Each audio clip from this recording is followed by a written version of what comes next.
Good morning students of class 8th. In previous video we have discussed about first chapter of rational number. Now we are going to discuss our chapter number 14, area of trapezium and area of polygon. What is a trapezium?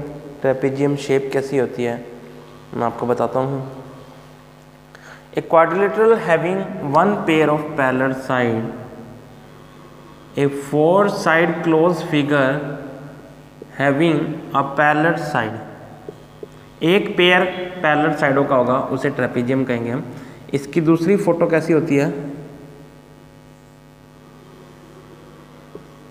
A B C D. A D is known as height. ये भी एक, अगर हम A M की बात करें, ये भी एक हाइट है, ये भी एक हाइट है, ये भी एक हाइट है. तो एक ट्रेपेजियम है. अगर हमें इसका एरिया फाइंड करना चाहते हैं तो इसका फॉर्मूला क्या रहेगा? Half into height. Half height क्या दो या distance between two perpendicular side, parallel side. दो पैरेलल साइडों के बीच में परपेंडिकुलर जो डिस्टेंस है वो भी एक हाइट है. एल्टीट्यूड को भी हाइट कहते हैं. एल्टीट्यूड को भी हाइट कहते हैं. तो half into height into sum of parallel साइडों को 11 से शो करते हैं, मतलब ऐसे दो लाइनों को सम ऑफ पैरेलल साइड्स कि ये जो दोनों आपको पैरेलल साइडें दी होंगी इनका सम करना है और ये हाइट है आपके. क्वेश्चन सॉल्व करते हैं. एक ही फॉर्मूला था अभी इसके अंदर. हाँ जी, फर्स्ट क्वेश्चन में क्या करना है हमने? एक ट्रेपेजियम है. सबसे पहले एक डायग्राम बना लेते हैं. उसमें क्या कहता है कि पी क्यू आर एस के पैरेलल है. तो पी क्यू जो है वो आर एस के पैरेलल है. P Q R S. उसके अंदर वो बोल रहा है कि पी क्यू जो 10 है, आर एस 16 है और distance between the parallel side is 13. तो दोनों पैरेलल साइडों के बीच की जो डिस्टेंस है वो 13 है. तो area of trapezium half into height into sum of parallel side. हाँ जी स्टूडेंट्स, हाफ हाइट कितनी गिवन है? 13.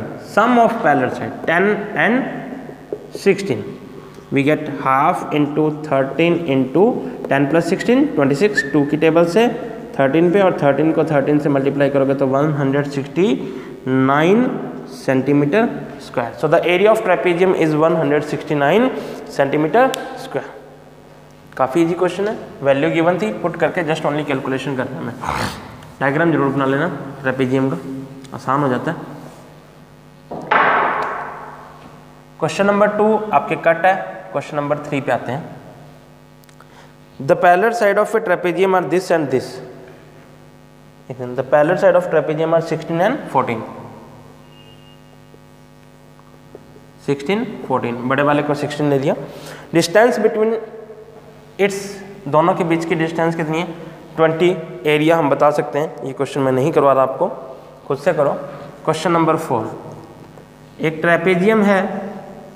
उसके अंदर वो क्या कहना चाहता है कि one of the parallel side of trapezium is 3 times the other. कि एक पैरेलल साइड जो है वो दूसरे का 3 टाइम्स है. अगर मैंने इसको x एज्यूम कर लिया तो ये क्या होगा? 3x. A B C D. Let side A B is equal to x, so D C is equal to 3x. और दोनों के बीच की हाइट कितनी गिवन है अपने को? दोनों के बीच की हाइट गिवन है 14 और एरिया गिवन है 84. तो एरिया का फॉर्मूला क्या है? Half into height into sum of parallel sides. हाँ जी, एरिया गिवन है 84. एरिया की जगह एरिया, हाफ का हाफ, हाइट गिवन है अपने को 14 और sum of parallel side x plus 3x. 2 की टेबल से 7 पे कैंसिल होगा. 84 is equal to 7. 3x plus 4x, 3x plus 1x 4x. 84 is equal to 28x. Multiply वाली डिजिट कहाँ शिफ्ट होती है भाई? डिवाइड के अंदर. और डिवाइड करोगे तो क्या आंसर आएगा? 3.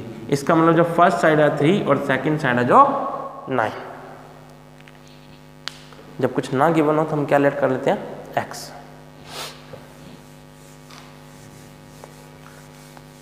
क्वेश्चन नंबर 5 देख लेते हैं भी कैसा है. आपके करने वाले का। The shape of A table is trapezium, find the area. देखो पैरेलल साइड भी दिए हैं और परपेंडिकुलर भी गिवन है। परपेंडिकुलर हाइट होता है वो आप खुद कर लोगे। 6 the diagonal of A क्वाड्रेटर। Quadrilateral कैसा होता है, कोई भी एक 4 साइड का क्लोज फिगर, ये क्वाड्रिलेटरल है, ये उसका एक डायगोनल होगा और ये उसके दो परपेंडिकुलर हैं ए बी सी डी। इसका एरिया का फॉर्मूला क्या होता है, हाफ इंटू डायगोनल इंटू कोई भी एक डायगोनल ले लिया मैंने, sum of perpendicular drawn on diagonal from its opposite vertex. ये एक फॉर्मूला है, बहुत बड़ा है, कि एक डायगोनल लिया और बाकी जो दोनों वर्टेक्स बच गए उससे इस डायगोनल के ऊपर हमने परपेंडिकुलर मतलब 90 डिग्री ड्रॉ करा। अब देखो डायरेक्ट क्वेश्चन के अंदर आपको वैल्यू कैसे गिवन है, 6 के अंदर उसने कहा है कि एक डायगोनल है वो 20 का है और जो दो इसके ऊपर परपेंडिकुलर ड्रॉ करे हैं उनकी जो लेंथ है वो है 8 और 5। ये 8 हो गया, ये 5 हो गया। क्या फॉर्मूला गया, हाफ इंटू डायगोनल है 20 और सम ऑफ परपेंडिकुलर, जो परपेंडिकुलर ड्रॉ करें उनका सम करना है। 5 + 8 2 की टेबल से 10 पे 10 × 13 we get 130 centimetre square. 7th question आप खुद करोगे, 8th भी खुद से करना। मैं करा रहा हूँ आपका एक्सरसाइज 14.2। 14.2 का फर्स्ट क्वेश्चन तो करवाने की जरूरत ही नहीं है। रेक्टेंगल है, उसका लेंथ ब्रेड्थ गिवन होगा, एरिया पेरीमीटर जो भी निकालना है वो आप खुद से कर सकते हो। छोटी छोटी क्लासों से 4th 5th से करते आए हो, ये चीज़ें तो आप खुद भी कर सकते हो। स्क्वायर का भी एरिया निकाल सकते हैं, साइड इंटू साइड। अब हम बात करते हैं क्वेश्चन नंबर 3 से। क्वेश्चन नंबर 3 में क्या है, find the side of square having area 4900 square metre. Area तो हमें गिवन है 4900, स्क्वायर मीटर का मतलब होता है मीटर स्क्वायर। हाँ जी, अब हमें निकालनी है साइड। तो देखो जो भी चीज़ गिवन है उसका फॉर्मूला लिख लो। एरिया का फॉर्मूला क्या होता है, साइड स्क्वायर। देखो साइड स्क्वायर 4900 है तो साइड निकालने के लिए क्या करना पड़ेगा, इसका रूट लेना पड़ेगा और इसका रूट क्या होता है भाई 70। ये लो आंसर आ गया। Area of rectangular garden length breadth given है, कर सकते हो। Question number 5 area of square side given है, कर सकते हो side into side. Question number 6 rhombus का फॉर्मूला क्या होता है, area of rhombus is equal to half into product of its diagonal, कि जो भी इसके डायगोनल गिवन है उनका करना है अपने को प्रोडक्ट। हाफ इंटू डायगोनल कितने हैं भाई 14 और 18, तो इन दोनों को क्या कर लेंगे प्रोडक्ट। प्रोडक्ट का मतलब क्या होता है मल्टीप्लाई। 2 की टेबल से 7 पे 18 7 जा 126 मीटर सेंटीमीटर स्क्वायर। जब भी आप एरिया फाइंड करोगे यूनिट लगाओगे स्क्वायर के अंदर, चाहे सेंटीमीटर स्क्वायर आए चाहे मीटर स्क्वायर अंदर आए। क्वेश्चन नंबर 7 खुद से करना है। क्वेश्चन नंबर 8 मैं आपको करवा देता हूँ। क्वेश्चन नंबर 8 हम सबसे लास्ट में करेंगे, पहले देखो 9th देख लो, 9th कैसे करते हैं भाई।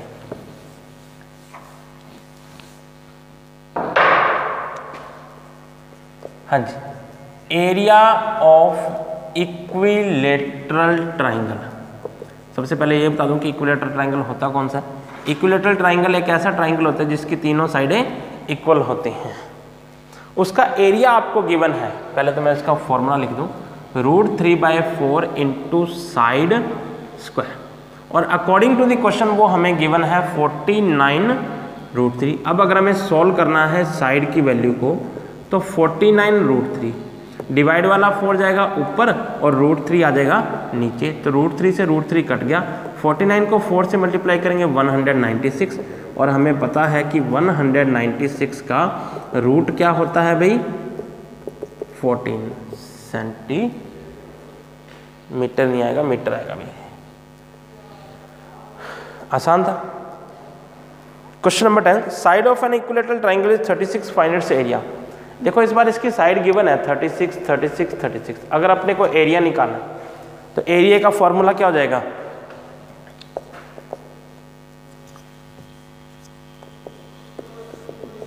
√3/4 साइड स्क्वायर। √3/4। साइड कितनी गिवन है 36 × 36, 4 की टेबल से 9 पे।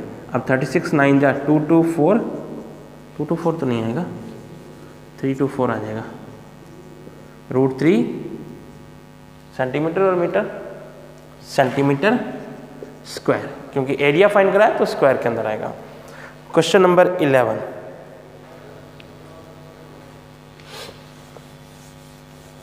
क्वेश्चन नंबर 11 के अंदर आपको बोला गया है पैरेललोग्राम। अब पैरेललोग्राम कैसा होता है, उसका एरिया कैसा होता है, एरिया क्या होता है। 11th क्वेश्चन है क्या? हाँ जी। पैरेललोग्राम एक ऐसी शेप होती है जिसकी अपोजिट साइड है, ये इसके पैरेलल होती है और ये इसके इक्वल भी होती है, ये इसके पैरेलल होती है और ये इसके इक्वल भी होती है। तो अब अगर हमें इसके गिवन है एरिया, वो है 2000 मीटर स्क्वायर। इसका फॉर्मूला क्या होता है? Base into height. इसका एरिया है base into height. One of it side is 200। देखो एरिया हमें गिवन है 2000, बेस हमें गिवन है 200, हाइट अगर निकालनी है मल्टीप्लाई वाला 200 कहाँ जाएगा? डिवाइड कर दो, 0 से 0 कैंसिल, 0 से 0 कैंसिल, 2 की टेबल से डिवाइड करोगे 10 मीटर हाइट आ जाएगी। एक आइसोस्केलस ट्राइंगल है क्वेश्चन नंबर 12 में, उसका एरिया का फॉर्मूला क्या होता है? देखो भैया,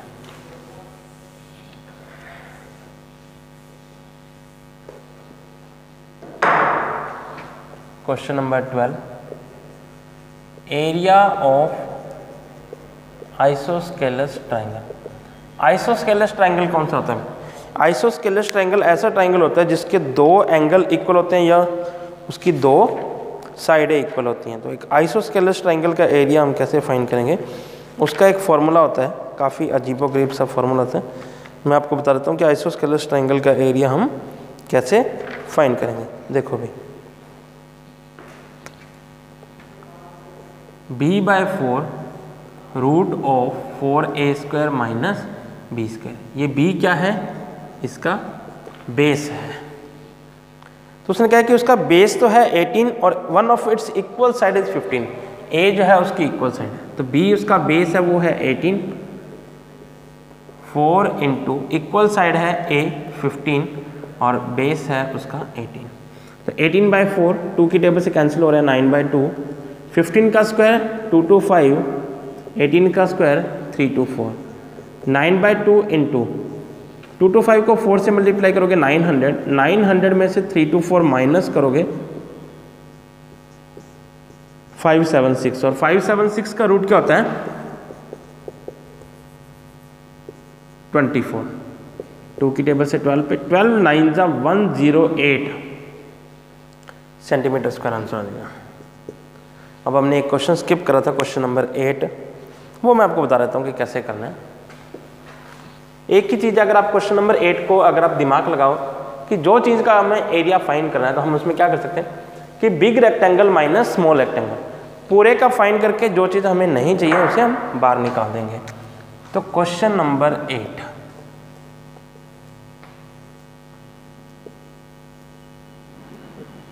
हाँ जी, देखो क्या क्या गिवन है।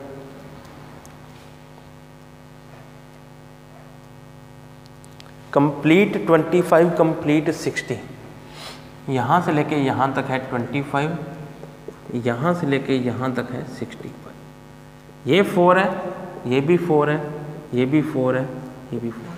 अब देखो ध्यान से, पूरा 25 है, 4 ऊपर से ये कट गया, 4 ऊपर से ये कट गया, तो जो अंदर से ये जो छोटे वाला रेक्टेंगल बचा, इसके लिए बचा 17। 4 ये कट गया, 4 ये कट गया, अंदर से जो रेक्टेंगल बचा उसके लिए बच गया 52। तो सबसे पहले आ जाएगा एरिया ऑफ बिग रेक्टेंगल। क्या आएगा?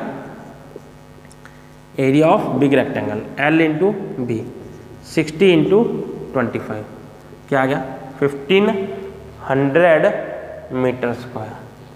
अब जो इसके अंदर स्मॉल रेक्टेंगल आएगा तो उसका एरिया क्या हो जाएगा? एरिया ऑफ स्मॉल रेक्टेंगल, उसका एरिया भी L इंटू बी होगा। उसकी लेंथ है 52, ब्रेड्थ है 17, 17 2 जा 34, 3 कैरी आ जाएगी, 17 5 जा 85 प्लस 3 88 मीटर स्क्वायर। डिफरेंस कर लोगे, एरिया ऑफ शेडेड रीजन आ जाएगा। क्या आएगा, area of shaded region is equal to 1500 minus 884 616 metre square आ जाएगा। काफ़ी आसान क्वेश्चन था। बी पार्ट में देखो आपको पूरे रेक्टेंगल का एरिया फाइंड कर लोगे 30 इंटू 17 करके, लेंथ इंटू ब्रेड्थ करके। उसके बाद दो ट्राइंगल है, ट्राइंगल का एरिया कहते हैं half into base into height, वो दो ट्राइंगल का एरिया आप माइनस कर दोगे तो आपका ये क्वेश्चन कंप्लीट हो जाएगा। तो आपका 14 जो चैप्टर है वो कंप्लीट हो जाएगा, एक्सरसाइज 14.1 और 14.2। स्टूडेंट्स अगर आपको कोई भी डाउट आता है किसी भी तरह से तो आप मेरे से कंसल्ट कर सकते हो। और नेक्स्ट क्लास में हम नेक्स्ट चैप्टर करेंगे 15th, तब तक आप इस चैप्टर की प्रैक्टिस करो और सॉल्यूशन आपको सेंड कर दिया जाएगा। Thank you, bye bye.